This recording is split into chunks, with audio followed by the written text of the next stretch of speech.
அது விஸ்வரூபம் திரைப்படத்துக்கு எழுந்த எதிர்ப்புகளும் அதற்கு பிறகு வந்துட்டு டேவிட் அப்புறம் கடல் படங்களுக்கு எழுந்த எதிர்ப்புகளும் சேர்ந்து படைப்பு சுதந்திரம் என்பது தமிழ் திரையுலகினரிடமிருந்து பறிக்கப்படுகிறது அப்படிங்கிற ஒரு குற்றச்சாட்டு தமிழ் திரையுலகினரால் முன்வைக்கப்படுகிறது.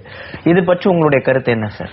விஸ்வரூபத்தில் எனக்கு இஸ்லாமியர்களை இழிவுபடுத்துங்கிறத தான் நான் கருதுறேன். அது கமல் ஒரு மிகச்சிறந்த படைப்பாளி, கலைஞன், சினிமாவுக்காக தன்னுடைய உடல் பொருள் ஆவி அனைத்தையும் கொடுக்கக்கூடிய அப்பழுக்கற்ற அதாவது நிகரில்லாத கலைஞன். அதுல எனக்கு எந்த விதமான முரண்பாடும் கிடையாது.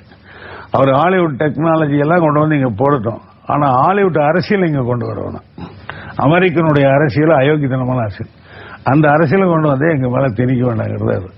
ஆப்கானிஸ்தானத்தில் லட்சக்கணக்கான குழந்தைகளை கொண்டா, ஆனா இவர் ஒரு அமெரிக்காவுக்காக பேசிட்டு அமெரிக்க ராணுவம் ஒரு குழந்தையும் கூட கொள்ளாதுங்கிறாரு.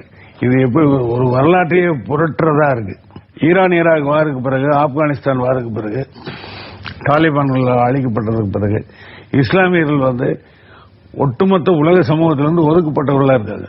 இது மறுக்க முடியாத உண்மை. இன்னைக்கு மனிதாபிமானத்தோடவும் உள்ளார்ந்து உணர்ந்து பார்க்கணும். அது ஒரு இஸ்லாமியர் ஒரு இஸ்லாமிய பெண் ஒரு கல்லூரிக்கு போறதுல அவங்க தோழிகளை சந்திக்கிறதுல இருக்கக்கூடிய மன ரீதியான நெருக்கடியை நீங்க உணரணும். அதே மாதிரி ஒரு குழந்தைகள் இஸ்லாமிய குழந்தை ஒரு பள்ளிக்கூடத்துக்கு போகும்போது அங்க சந்திக்கிறதே உணரணும்.